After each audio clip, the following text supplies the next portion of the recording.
বন্ধুরা, আজকের গল্পের আসরে তোমাদের জন্য থাকছে গোপাল ভাঁড়ের বুনো ওল বাঘা তেঁতুল।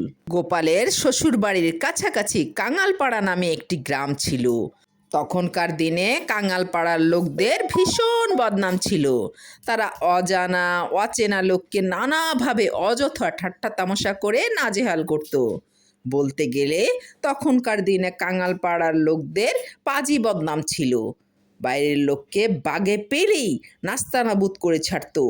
সেজন্য বাইরের লোক যে না জানতো সে ছাড়া আর কেউই ও পথ মারাতো না জীবনে কখনো। গোপাল একদিন বিশেষ কার্য উপলক্ষে শ্বশুরবাড়ি যাচ্ছিল ওই গ্রাম দিয়ে দিব্যি সেজেগুজে। পরনে পাট ভাড়া শান্তিপুরি জমিদার কোচানো ধুতি, গায়ে ধবধবে ফর্সা কামিজ, কাঁধে গরদের চাদর।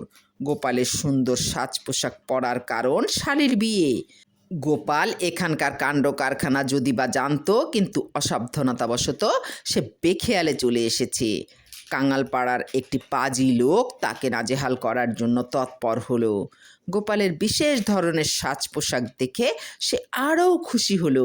সেই পাজি লোকটা পাশের ডোবা থেকে বেশ কিছু কাদা সারা গায়ে মেখে গোপালকে আচমকা জড়িয়ে ধরে মরা কান্না জুড়ে দিল। ওরে ভাই রে, এতদিন তুই কোথায় ছিলি রে? সেই এলি রে। আর কটা দিন আগে এলি না কেন রে? মামু যে তোর কথা ভাবতে ভাবতেই পটল তুলল রে। এখন কি হবে রে?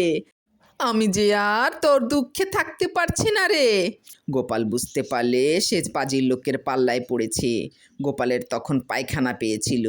সে তখন বা হাতের চেটোয় পায়খানা করে সেই লোকটার চোখে মুখে ছিটিয়ে দিয়ে বললে, ওরে আমার প্রাণের দাদা রে, দুঃখ করিস নে রে। মামু কি কারো চিরকাল বেঁচে থাকে রে? আমার দুঃখে তোকে আর দুঃখ করতে হবে না রে। আমাকে দেখ, আমি সব বুঝে কেমন শান্ত হয়েছি। সেই পাজি লোকটা বেশ জব্দ হলো। তার চোখে মুখে গোপালের পায়খানা লাগায় সে থু থু করতে করতে আর বমি করতে করতে পুকুরের দিকে ছুটে গেল। পায়খানার গন্ধে সে আর থাকতে পারল না। সকলে বলল, কি হলো ব্যাপারখানা? সেই থেকে পাজি লোকগুলো গোপালকে ঘাটাতে আর সাহস পেত না কোনো দিনও।